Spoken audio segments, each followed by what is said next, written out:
Welcome, everyone. Hi, bonjour, good morning, good afternoon. My name is Rafael Gorio. I'm the Information System Security Manager here at SciNet. And we'll spend those 3 days together. The purpose of this security workshop is to help you enable your research. So why this title? Simply because often we see cybersecurity as a constraint or a blocker. And I would like us to shift a little bit of this perspective to see it as a way to help you better protect your research, but also eventually get more funding as cybersecurity is becoming more and more part of the requirements. So just a few words. I've been working in cybersecurity operations since 2011. I've worked in different sectors, as well as on compliance projects with the NERC, which is a regulation for North American electric companies, as well as ISO standards. So on the right, you can see there is an orchestra, simply because I also have a background in music. I have a major in violin, and music links actually pretty well with cybersecurity for two main reasons.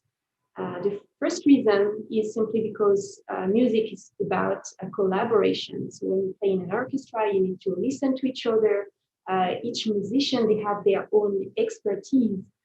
And in cybersecurity, that's really the same. If you want to improve the cybersecurity posture of an organization, then you really need to work as a team. And working in isolation just doesn't work.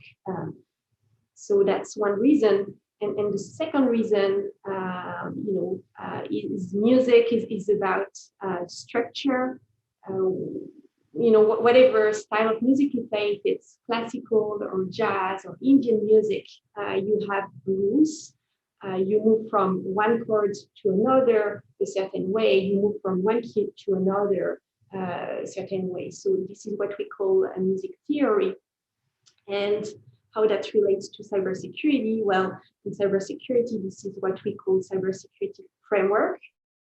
It helps structure our thinking to help better secure the organization. So our workshop is really intended to researchers. If you want to learn more about cybersecurity, improve some practices, and better protect your research. Just going to check the chat very quickly.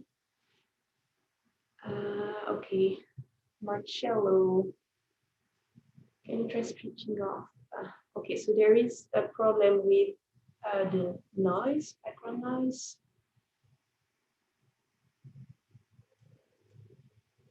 Okay, can you tell me if you can hear me well?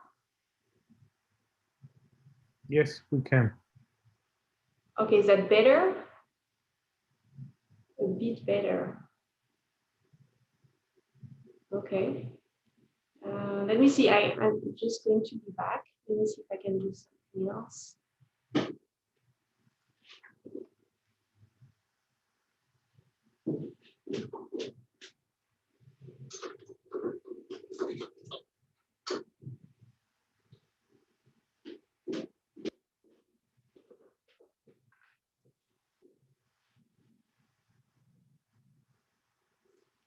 Okay, how is it now? Can you hear me?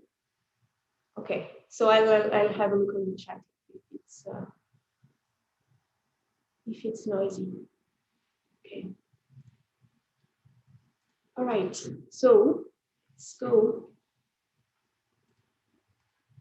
the agenda. So we'll have 3 days together. We are going to cover some cybersecurity concepts. We'll talk about cybersecurity attacks, best practices. We'll touch on cryptography concepts, and have some practical exercise with the SSH keys usage that you may have been using if you are already, leveraging our high performance computing clusters. Day 3, we'll have the pleasure to welcome Rachel Zand, who is from the University of Toronto. Director of Human Research Ethics, who will come here to talk about human research data and cybersecurity in the context of the research ethics board. At the end of each day, there will be an assignment. So if you're working towards SciNet certificates, you'll need to complete 2 out of the 3 assignments workshop. And as well, you need to complete the attendance test. So there is a number that you need to put into the education website if you're already authenticated there. The number for today is number 1. So Marcelo just pasted it in the chat.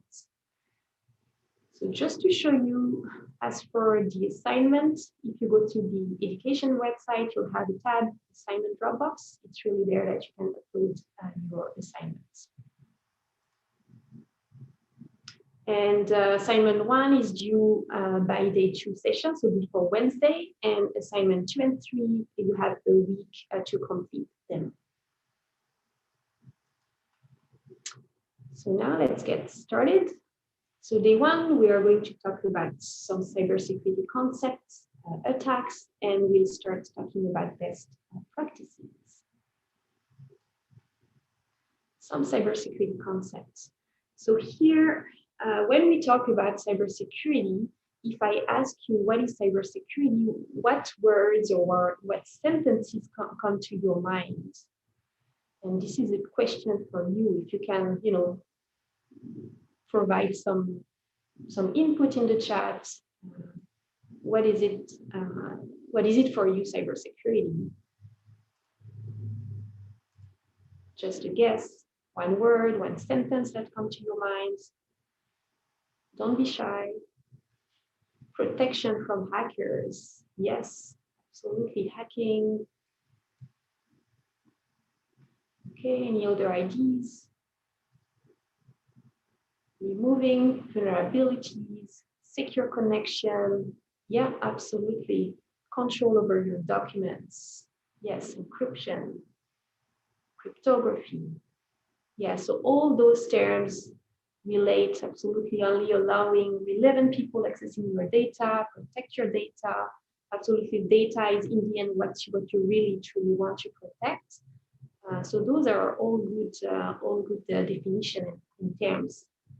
So I've been asking some friends and non-cybersecurity practitioners, and how they answered that question was about talking about digital assets. They talked about hackers stealing data and money. They made some reference to protocols, defend something, risks, vulnerabilities. Okay, and I see other people. Protect patients' information, defend your assets. Absolutely, that's about defending and protecting. So these are all good definitions. So we want to formalize it a little bit, and there is in cybersecurity 3 pillars that is called actually the CIA triad. So C for confidentiality, I integrity, and A availability. So confidentiality is really about protecting something that is that should be kept secure. Like, for example, if you're working on COVID-19 vaccine, you probably want to have it secure. Don't want it to fall into the wrong hands. Integrity is about making sure that the information doesn't change unexpectedly. So if, for example, on your bank account yesterday you had $30,000, and today, because your bank account was hacked, it's empty, then it's about an integrity issue. Availability is making sure that the systems are kept online. So if you're watching some favorite TV show on Netflix, and maybe Netflix has been attacked by a denial of service, then you don't have access to it. That's an availability problem. So other definitions here, just to formalize it further, those are provided by the NIST, National Institute of Standards yeah, let me just check something. Yeah, National Institute of Standards and Technology, sorry about that. That's used a lot in cybersecurity as a framework, as a way to structure our thoughts. So here, as you can see, they mention prevention, prevent or manage the risks. So as much as possible, we want to prevent something bad from happening, but it's not always possible to prevent everything. So there is a part of uncertainty, and at the end of the day, we need to manage that risk. So you see the terms confidentiality, integrity, availability that we mentioned before, that are part of the definition. Vulnerability itself, that's really a weakness in a system, can be an application, a network, and that could be exploited. So now, if we, okay, just taking the chart. Okay, so what do we do about risks? So I have here two scenarios for you that you may have encountered as part of your research. So scenario one, you have a security department that contacts you, your research lab, to let you know that some equipment are exposed on the internet while they should not be. And let's say those equipment, they were configured by a researcher who left 2 years ago. So you have this situation, this scenario. What is it you would do? How would you respond to that scenario? And if you can provide some ideas in the chat on how you would handle that situation, and maybe you faced such situation before. So let's take a guess here. What would you do about that?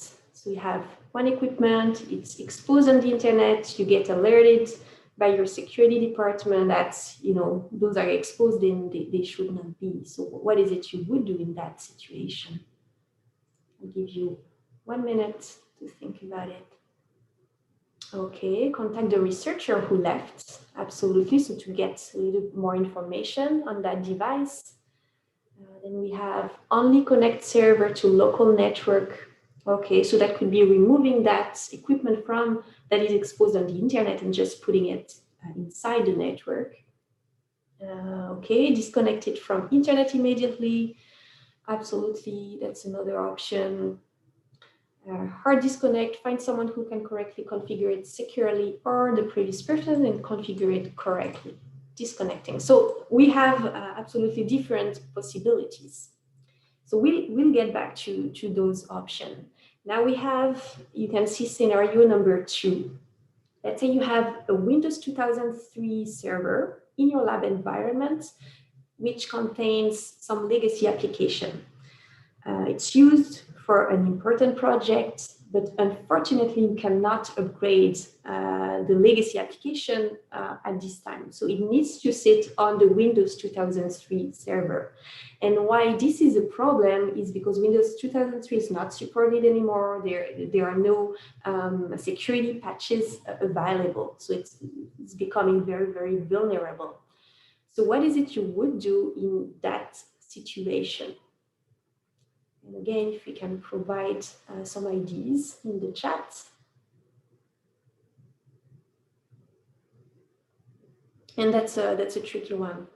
Okay, so restrict access to the computer. Yeah, absolutely. That's one option. Wrap the Windows 2003 servers in secure container. Yeah, that would be another option if that's possible. So it relates to restricting somehow the access because you want to containerize it. So those are absolutely containerizing, buffering the internet access. Okay. So overall, what you're doing here is trying to kind of restrict some access. It's still there. You can still access the server and the application, but you are trying to secure it a little more. So if we want to formalize those IDs in terms of risk, we have 4 possibilities. The first one is really trying to fix the problem. So avoid and resolve is really fixing it. So in the scenario 1, when someone said, oh, just take it away, remove it from the network, that would be a fix because you completely remove the risk. Then you have mitigation. Mitigation, that's about you are not going to really remove that risk, but you'll make sure that the likelihood of the impact, the likelihood of something happening or the impact itself is reduced. Transferring is when in scenario one, someone said, oh, I'm going, to contact that researcher. So you could say, it's the issue of the researcher who left, and I'm not the owner of the risk, so I'm going to transfer that risk. So mitigation was really for the scenario two because you try to kind of isolate that server on the network. And finally, accept is usually when none of the other options are feasible. Maybe technically there are some challenges, or maybe it's just too costly to implement the solution. So it's usually a ratio cost-benefits, depending on what is it you're trying to protect and what is the impact of being compromised.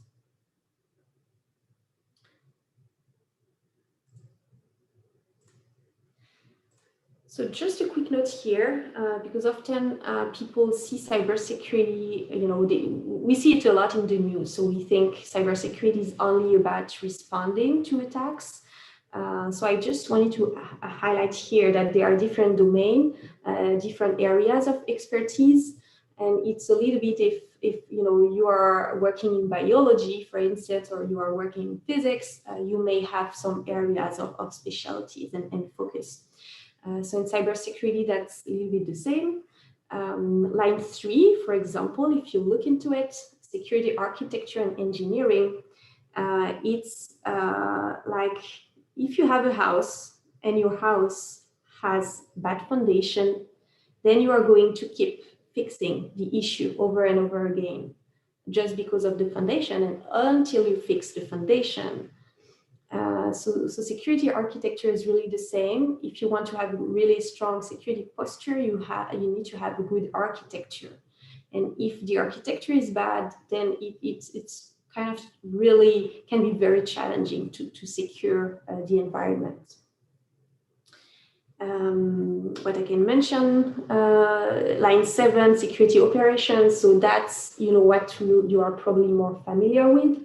It's about defending your environment against threats. So configuring firewalls, antivirus, patching systems, monitoring suspicious activities, and so on. And line 8, for instance, software development. It kind of relates to security architecture, but for development itself. So when you develop application, you want to make sure that you embed security at the early stage of the development. Because if you do not do that, then you end up with an application, a software that is not really secure, and it's kind of difficult to secure it afterwards.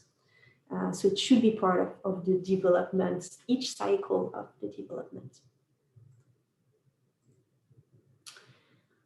Defense in depth is a very key concept.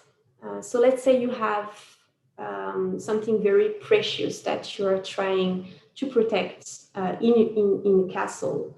So in a castle, you have the fortification that prevents an intruder to come in. You may have some very large door, at the entrance. You may have very, very tiny windows to prevent someone to get in. Inside the castle itself, you may have lots of rooms, locked rooms. So this is the idea that you have different layers before an intruder is able to get to whatever goal they have, so to obtain the data maybe they want to steal. So if one layer of control fails, you have another layer of controls that is going to protect you.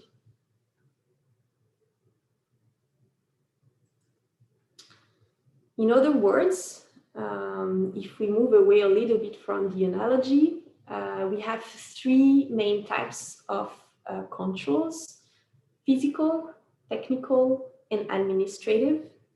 So on the physical side is really about locking your door. If you have some servers in a data center, then you may have security guards.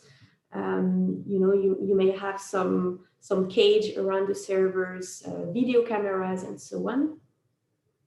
Technical controls, so it's about having firewalls, antivirus, intrusion prevention system, detection capabilities, and administrative controls. Sometimes it's overlooked, but it's still truly important. It's about having processes in place, procedures, training your employees against phishing attacks, things like that. So to support really your technical activities. And it's really super important to have those three types of defense. And then for each types of defense, you have different layers as well.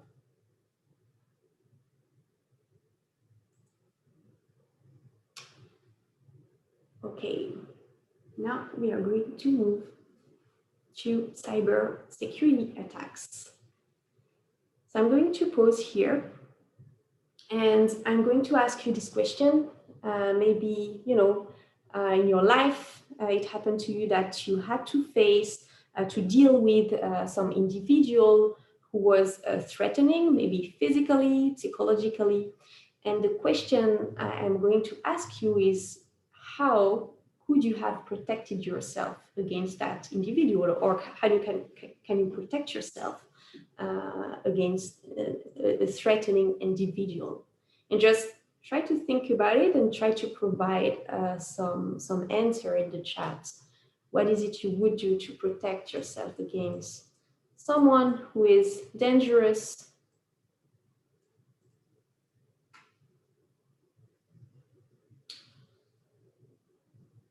Okay.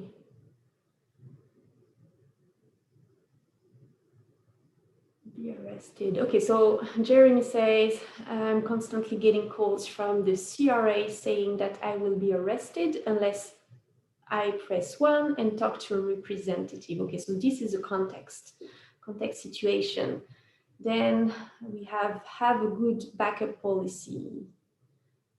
Okay, run away. Yeah, so the question is really, in real life scenario, when you have someone dangerous, what is it you would do to protect yourself?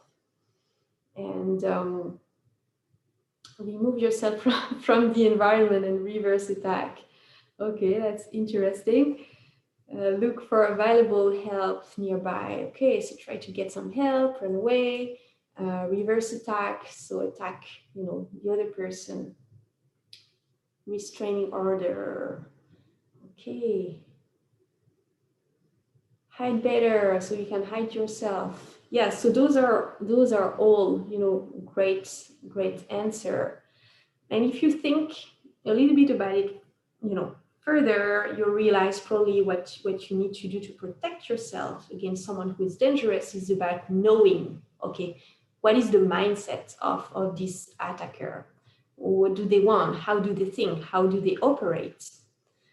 And so, okay, another de-escalate, another option, de-escalate. If it doesn't work, disengage, asking for help, physical defense. So yeah, absolutely.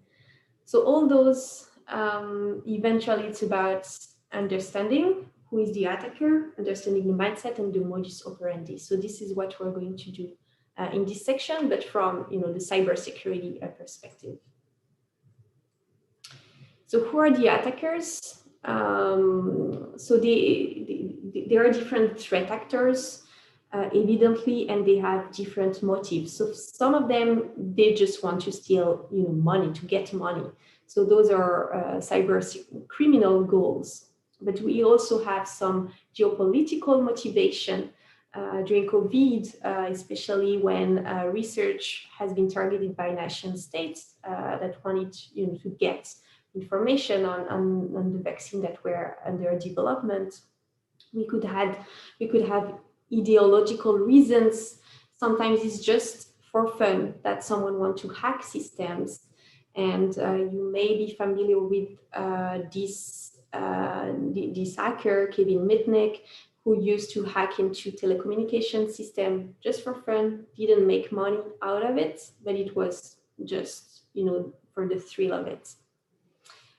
We also have insider threats that could be, for example, a disgruntled employee Maybe because there was the annual review and he didn't get, a good raise salary that could happen, for example. So really different motivation. It's not only about money. So here's for you. That's a scenario. So let's imagine that you're a white hat. So that's a person who is hacking, but for the good, for good purposes.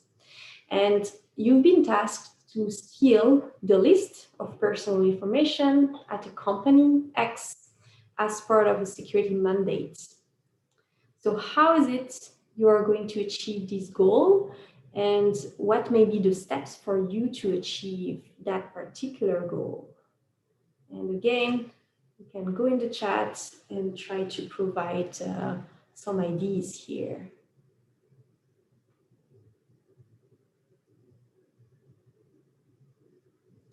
Find the weakest point of the company. Yes. Finding the weakest link so that you can exploit that weak point. But how do you get, to find what is the weak point is the question. Start working there. Yes, that could be becoming an insider. And that way you can gain the trust of other people. Get information from people inside by pretending to be one of them. Absolutely. So it links to, working inside the company as well. Sneak into the server building, disguise as a janitor. Yes. So that would be a physical security attack. If you sneak in, and maybe you can achieve some goals by having physical access to the environment. Email. So yes, you could do some phishing as well. Okay, we'll find weak points on their website and try to get control of the server from there. So this would be exploiting some publicly exposed resources, which is also a way to achieve your goal. Google search. Okay, so thank you for all those answers, because they are really great, and you'll see they actually link to the different steps. So the steps one, as you mentioned it, is actually collecting information. You want to understand what is the company that you're going to get in. So you may find some information on the web, LinkedIn, Facebook. You may try to figure out, okay, where their offices are, what time do the employee come in and out from the building, who are those employees, and so on. So really, and as well as collecting some technical details. So one of you mentioned exploiting maybe some publicly accessible websites. So technical details are important as well. It's like gathering, the list of IPs, public IPs they have, domain name, and so on. So once you have gathered that information, you have, good understanding of what the company is and how they operate, then the second step is going to be crafting the attack. So it's about, first, you want to get some initial access to that company. So some of you mentioned phishing. Some of you mentioned, just getting in that company and gaining trust of the employees. That could be gaining some external remote access. So that's really defining that, how you want to get in. And then you need technically to craft something. So you need to craft some payload that you may leverage as part of a phishing attack, for example. Once you have that, well, you need to deliver it, right? So if it's a phishing, you need to send that email with the link embedded to different employees who hopefully are going to click on that link and receive the exploits that will be eventually be installed on their machine. So the goal here is really to compromise one system in the environment, which is not necessarily, the final system, but compromising one system to then go to the next steps of the attack. So once you've crafted the attack, delivered it, it has been installed, one system is compromised, then you want to have a kind of command and control, making sure that you remain persistent in the environment, escalate privileges, move inside the network to figure out, okay, remember what you need to find here as a white hat is the list of personal information for that company. So you need to figure out, okay, where is that server, which network, which IP, and so on. So you can move laterally and eventually achieve the objective. So it seems easy, it's not that easy, but those are really the steps and the modus operandi that you'll find as part of cybersecurity attacks. And then, you know, how they are done can be very, very different from one attack to another.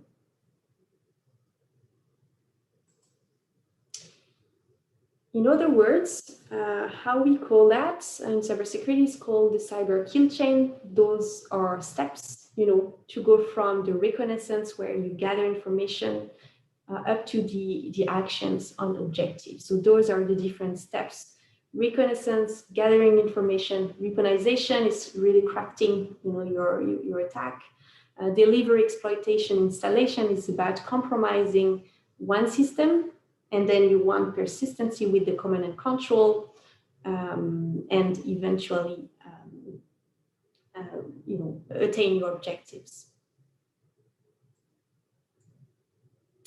So here, just to make sure that you are awake, so I'm going to send you a polling vote. So what is your workstation's operating system?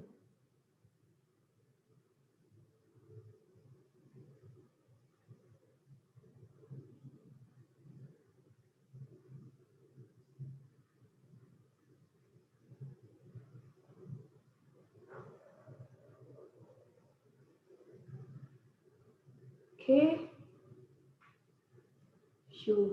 Few more seconds.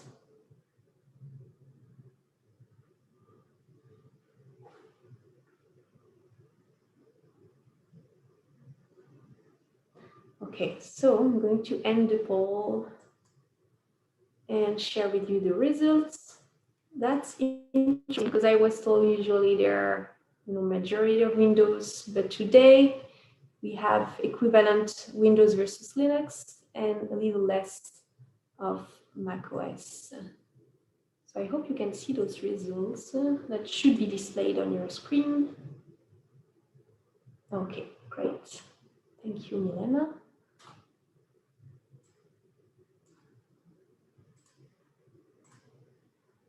Okay. So there are different types of cyber attack. Here I'm just going to talk about four of them. So malware, you're, I'm sure, familiar with that. It means malicious software. They can be from many flavors. So you can have viruses, worms, ransomware. So worms, they would spread without the intervention of a user across a network. Ransomware, as you can see on the right, well, it's about encrypting some device. Usually they ask for a ransom, and more they also exfiltrate data. So it's not only impacting the integrity of your system by encrypting, but it's also impacting the confidentiality by exfiltrating data. Then we have Trojan horses, rootkits that really go, you know, to the kernel of your system and modify eventually very important files from your system. So how you can prevent those types of attacks is really having an anti-malware and also keeping your systems up to date. Those are just two things you can do to protect yourself. Then we have some denial of service. So as you can see on the diagram on the right, it's about sending burst of packets to a victim in order to exhaust their resources. So it can be just a simple denial of service coming from one particular system on the left, or it can be also distributed, meaning that the IP is going to change all the time. So it's really hard to track it, and a little harder to stop it when it's distributed. And the goal, as we said, is really to make a machine or a network resource unavailable. So how can we prevent that from happening? You can leverage some tools, and some of them are called intrusion prevention system that will have a threshold to detect, okay, here we've seen, a lot of I don't know if you're familiar with packet, but SYN packet coming in.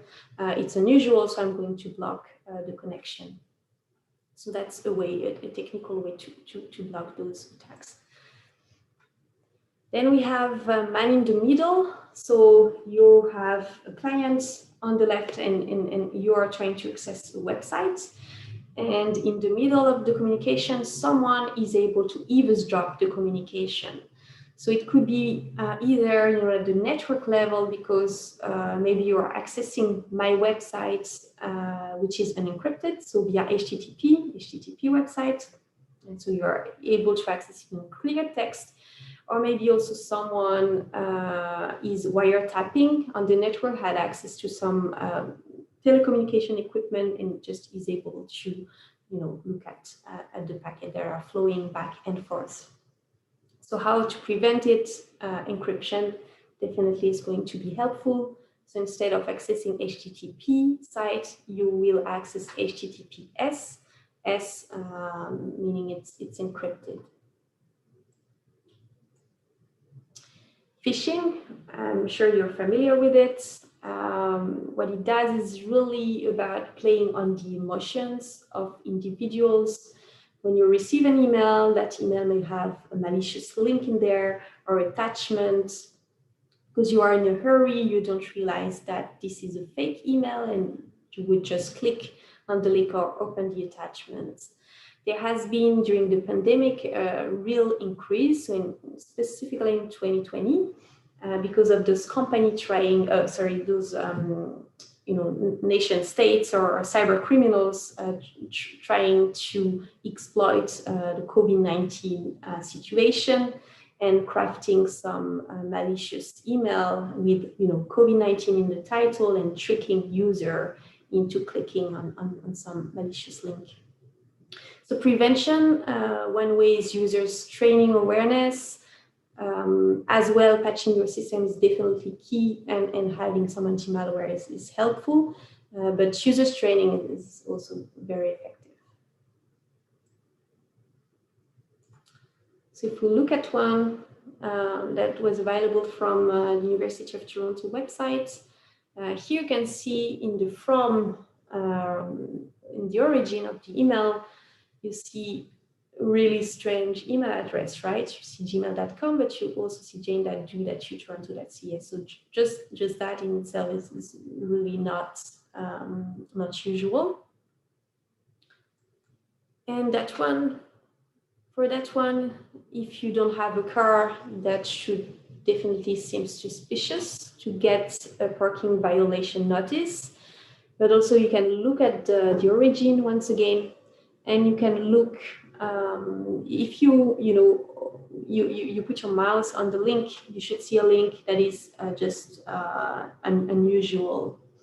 So just before clicking, just hover your mouse on links.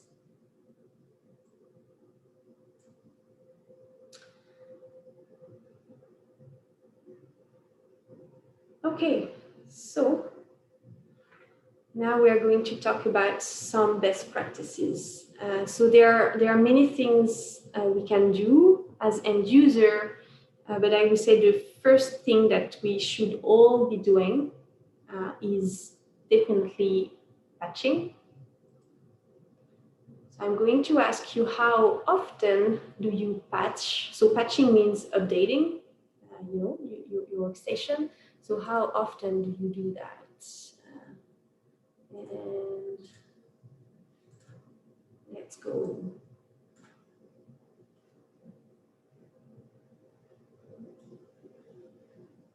And it's anonymous, so don't don't be afraid to tell us the truth. We won't share those results. I don't have access to who did, who responded what.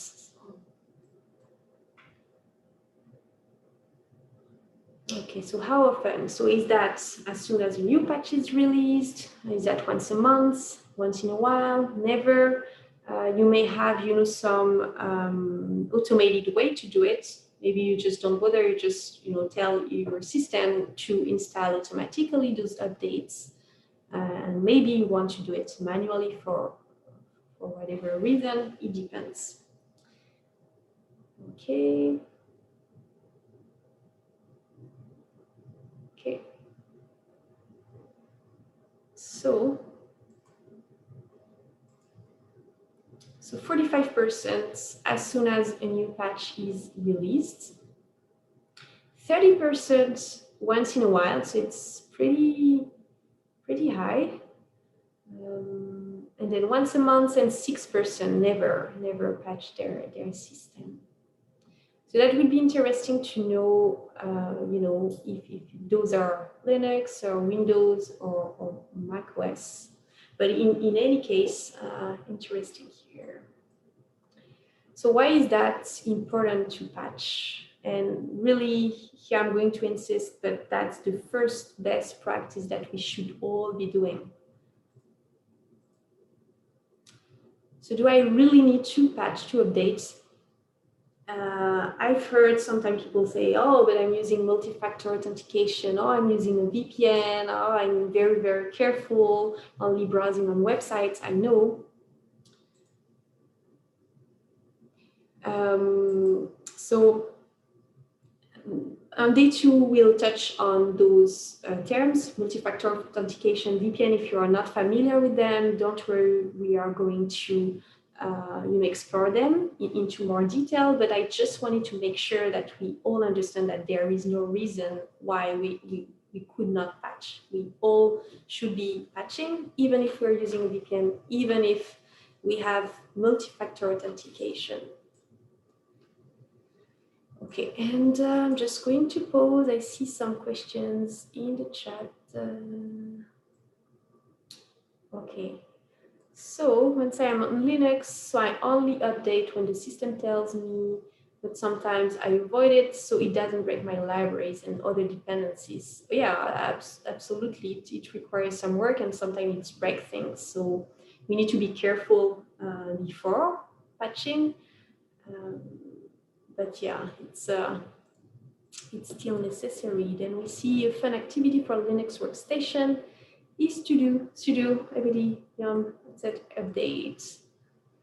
When you say patch update, you're referring to sudo apt update. Yes, that's what I'm referring to. Well, depending on your operating system, but yes. Okay, so we're just going to go over an example that you may be familiar with. In 2017, there was a large ransomware attack called WannaCry. It infected over 230,000 machines, over 150 countries. There was a lot of money loss, lots of organizations impacted, such as telecommunication, hospitals, universities, and so on. So it was really huge outbreak. And it spreads itself within corporate networks without user interaction, which makes it more difficult to stop. So what's important to note here is the attack happened in May 2017, but there were some actions happening before May. So what led to that attack is the US National Security Agency would have discovered a vulnerability in Windows in a protocol called SMBv1 that is used for file sharing, and they would have developed a code to exploit it. So they called the vulnerability eternal loop. And from there, so they didn't inform the security community. So people were not aware of the vulnerability, so they were not aware that they should have prepared a patch. So a hacking group stole the code and made it public. So they made it public before May 2017 before WannaCry hit. Okay, so from there, what Microsoft did, they developed a patch actually, and they released it in March 2017 so that Eternal Blue vulnerability was fixed in that patch. So you can see here there is a gap between March, where the patch is released, and May, where the cyber attack happened. So there was a 2 months delay. So meaning those companies who were impacted, they didn't, they were not patched, or some of their system were not patched at the time. So with that, I'm just wanting to show you a short recording that I did. So let's say, thinking about this particular attack, let's say you are a user, you are in a coffee shop, for example, taking a coffee and browsing with your Windows workstation, Windows 7. And here is, and your Windows 7 workstation has not been patched for the Eternal Blue vulnerability. So here is what could happen. And so here is your Windows 7. You can see, and I recorded it just because live demo usually don't work. You don't want to spend too much time on it. So you can see you have a passwords list. Let's say just a list of passwords. You store them, in clear text on your workstation, which is not a good idea. And you have some genomics, research genomics data on your workstation right there. And so you're in this coffee shop, taking some time. Here, I'm just going to show you the IP address of the device because it's useful for the demo. So you see the IP address of your device is 27.14. And we have in that coffee shop, someone with not so great intention who has gone through the reconnaissance phase that we mentioned earlier. So he knows or she knows that we have a Windows 7 workstation on the network. So you can see here 27.14, that's the IP address of your Windows 7. And you see it's kind of vulnerable on SMB ports. So here we are launching the attack because we know the machine is vulnerable, and launching some Eternal Blue attack. And so as you will see, it's very quick. Okay, it's spawned, successful. So it takes a few seconds, and then the attacker has control over that Windows 7. So you see here. So you're gaining access to that Windows 7. So just on purpose, I didn't hide the command line so that you can see there is an action on the Windows 7 machine.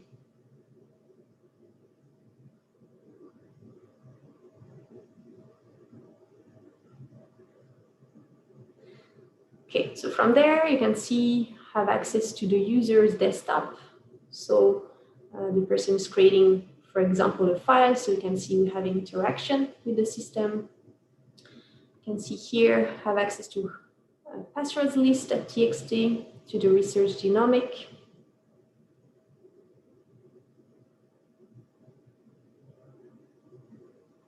Okay.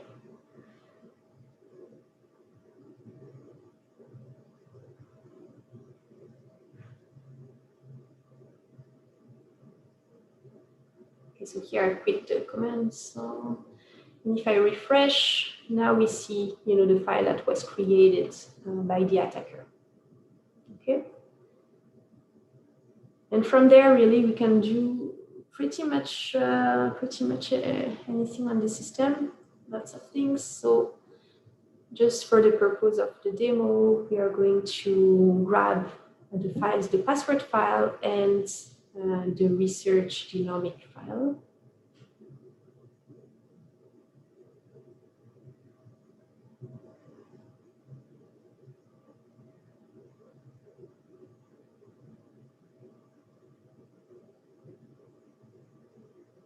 Okay, so here we go. We grab them.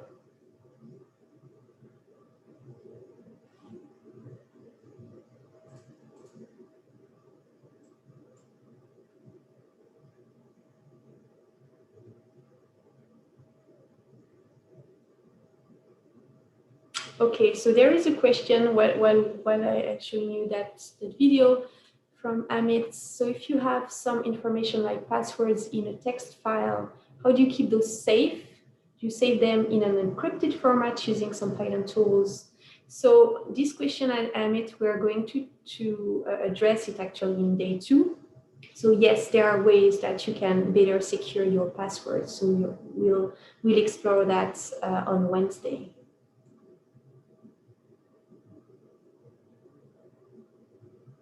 Okay.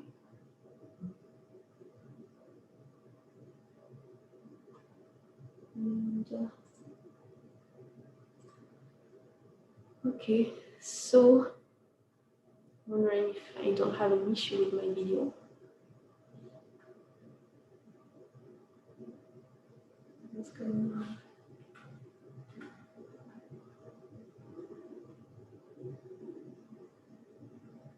Just 1 second. Oh, yeah, here we go. Okay, so here we take a screenshot. So I'm going to show you now the files that have been gathered. So here we are able to take a screenshot. So you see the desktop of the Windows 7 desktop from the victim. And also we are able to grab the passwords list as well as the research genomic.txt. Right? Okay, so that's it. So the whole purpose of this was really to explain to you why it's truly important to patch your system, because many attacks you don't even need the interaction from a user. Okay, so if we think in terms of the cyber kill chain, what we've seen in that video was really the delivery, exploitation, and installation. The reconnaissance phase, I didn't show it in the video. I could have. It would have been about trying to find out, okay, what operating systems are connected on that coffee shop. So really we focus on delivery, exploitation, and installation. So best practice 1, as you may guess, patching. Update your system. Most breaches, they could be avoided just by patching.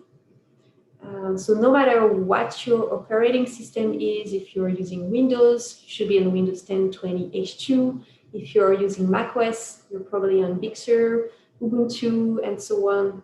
So whatever OS, you should really update your operating system on a regular basis and install the security patches.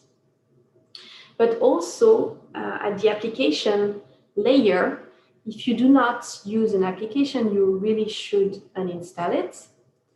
Otherwise, if you need to keep those applications, just make sure that you update them on a regular basis, as soon as there is a new version of the application, especially if that's, to fix a security issue, then you really should be updating them. And just a side note, because in the video I showed you was a Windows 7, if you're still running on Windows 7, you should upgrade to Windows 10, because Windows 7 is not supported anymore. There are no security patches anymore. So really it's super important for you to go to Windows 10. So here's a little exercise, and we'll just spend 2 minutes on it. It will be part of your assignments for today. The idea is to check what's your operating system version, and maybe find some application that needs to be updated or needs to be removed because you are not using it anymore. So just give you 2 minutes for that. And again, that will be part of your assignment for today.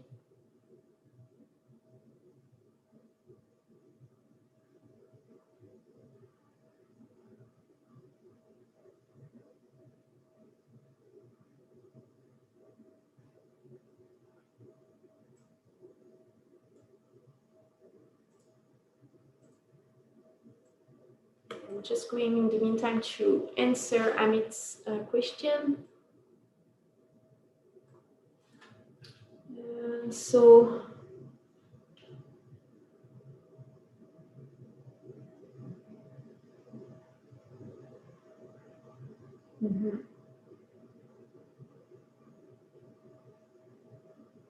So yeah, so using, and again, so for your question, Amit, we'll touch on that on day 2. You know, when you are using multiple sites, should you use different password or not?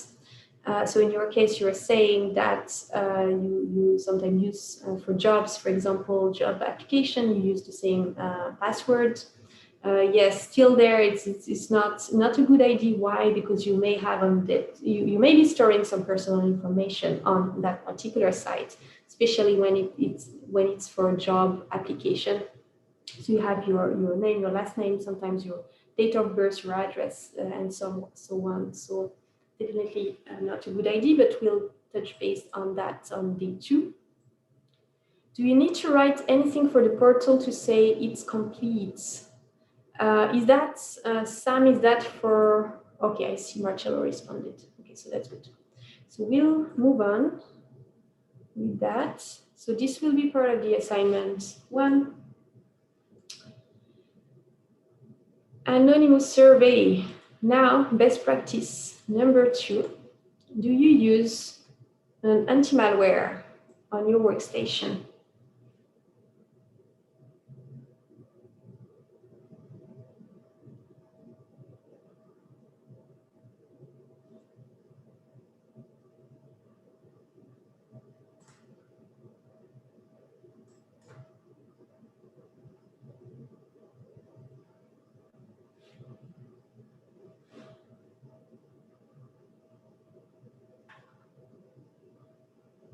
Okay, almost there.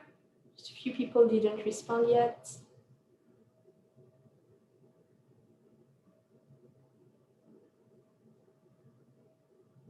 I don't know. So there are a few people who don't know.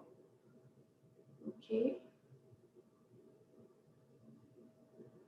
Right, so we'll end the poll and share the results.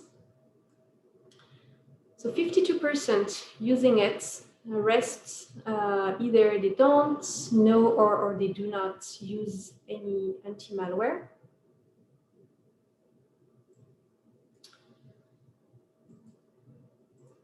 Okay, so types of anti-malware. So there are traditional methods for anti-malware. The traditional methods, they are based on malware signature. It's about signature will be a sequence of bytes, you know, that you would detect if the file is suspicious. So it really tracks known threats, and it's about scanning your disk. So the files, they reside on disk. So it's a very static way to identify if there is malware. Then we have heuristic analysis. So it's about detecting some properties in the code. It can be done statically, or it can be done dynamically. So statically, the engine would just observe the properties of the file.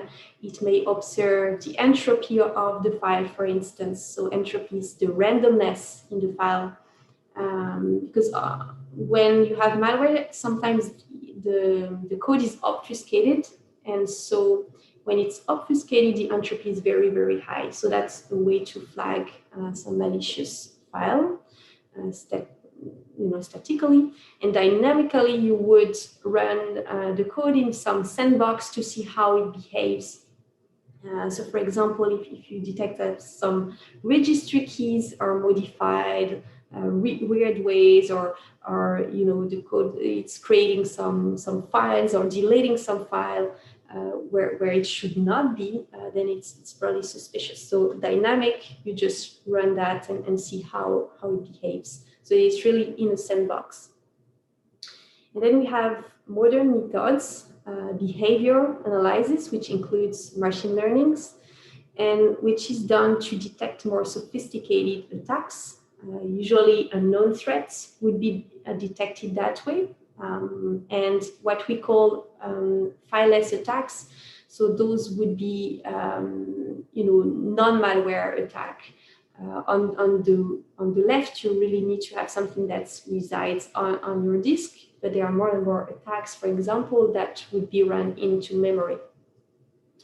And actually, in 2021, as per CrowdStrike, that is a security company, they say it's really 50% of those attacks that are malware based and 50% that are fileless based. So it's really evolving. And that's why when you look for an anti-malware, you really want to have both traditional but specifically modern methods. So do you need an anti-malware? So we've seen in the poll that half of us do have an anti-malware and half do not have it. So some of the questions that we received is, okay, is that efficient? Do I need an anti-malware for macOS? Do I need it for Linux? What about the mobile phone?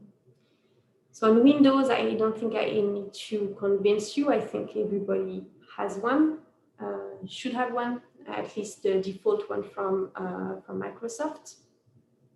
And for macOS, things are evolving a lot. And yes, macOS is more and more targeted by malware. Very popular one is called Trojan Flashback, which disguises as an Adobe Flash Player, and is still on top of the list for macOS malware. On Linux, you have more and more Internet of Things. So what is that? These are the objects that are connected on the network, which could be, your thermostat. It could be your video camera that would be accessible from the internet and usually running on Linux. So they are targeted more and more. I just mentioned one example, Evil Gnome spyware that targeted Linux in 2019, where really it was a rootkit able to take control over your Linux system, taking snapshots, recording videos, and so on. On the mobile phone side, what's important to note is that mobile phones, by design, by their architecture, they are more secure than regular workstation. The reason for that is apps, they are isolated from each other, so you don't get easily access to the lower level of the system. Now, Android, for example, they are targeted a lot, affected a lot with malware. iOS, not that much because they are using Apple Store. So Apple is doing quite a good job at filtering and controlling what apps they make available. So on Android, this is definitely a concern, and more as we go. And also I should mention on iOS, it is secure as long as you don't jailbreak your mobile phone. But if you have jailbreak it via application like Cyndia, for example, where you want to bypass the Apple Store, then it's not secure anymore. So it's really not recommended to do that. You should really stick to what Apple offers in terms of security design.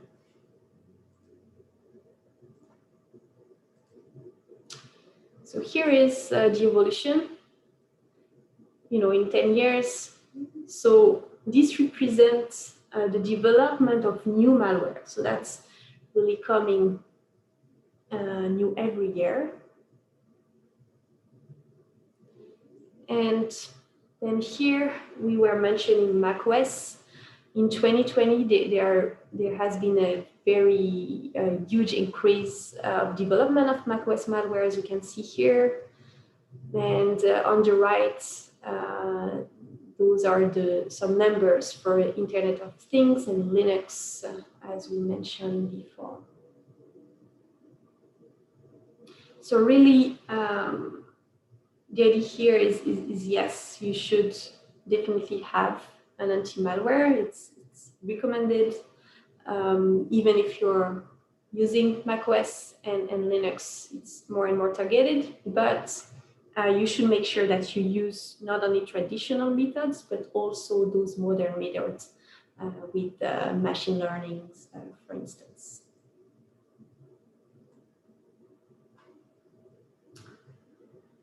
So here are the key takeaways for today.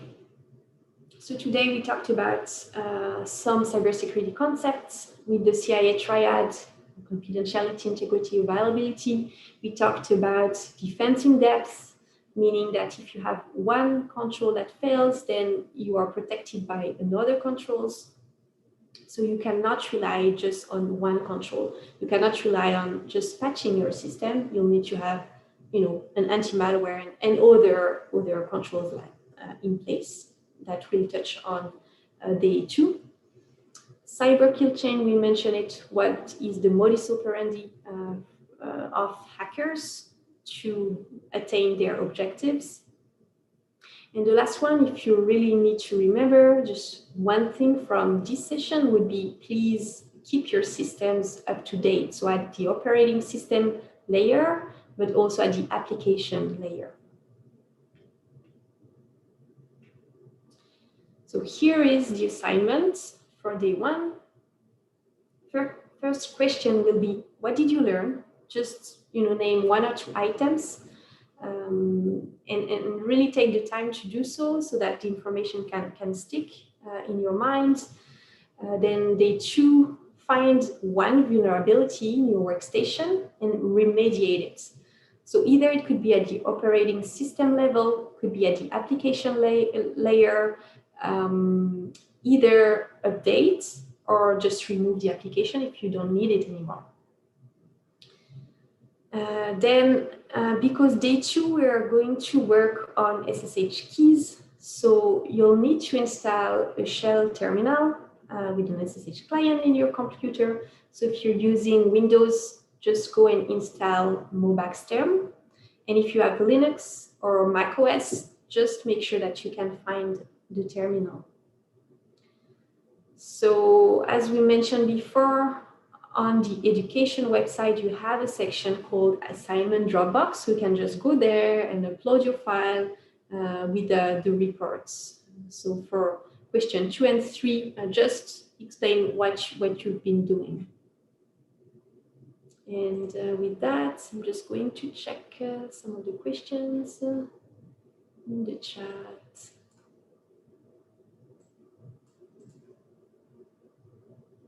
Okay. Okay. Thank you. So I hope you learned something from this session. And now I think we have 15 minutes left.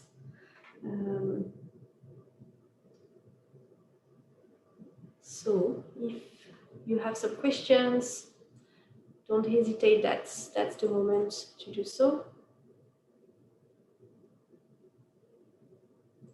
Okay, thank you, Milena.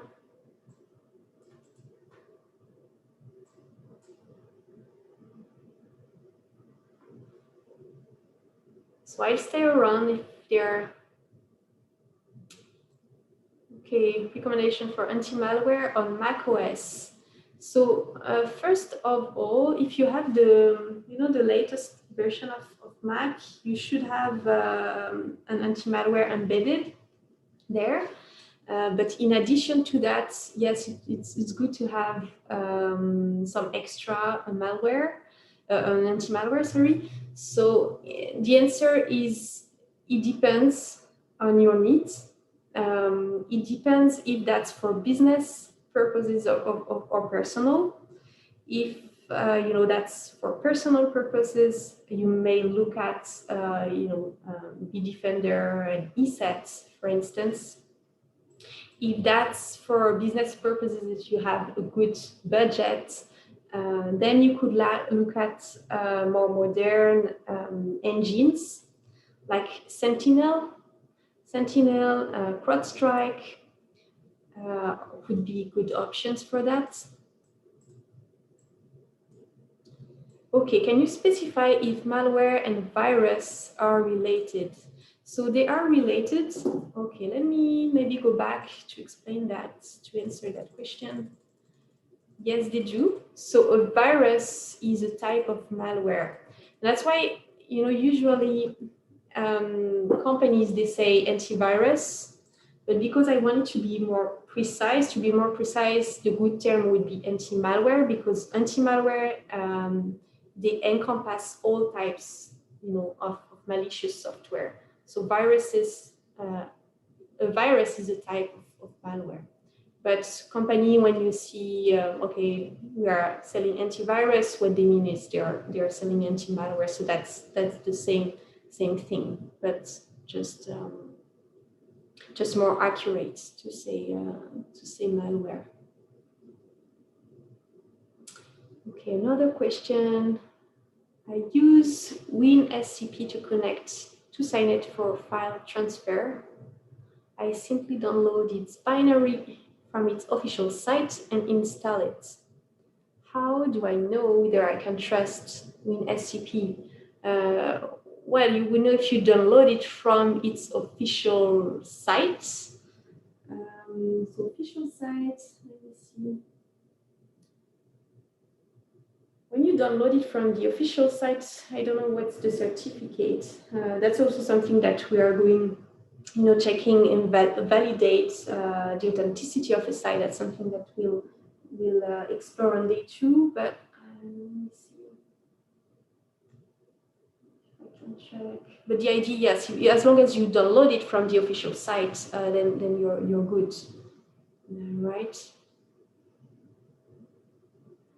And so you may check the certificate of that particular website, which is something that, again, we'll discuss on day 2.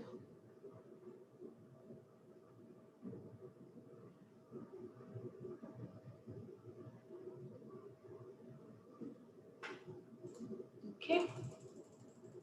So I'll stay around if you have any questions.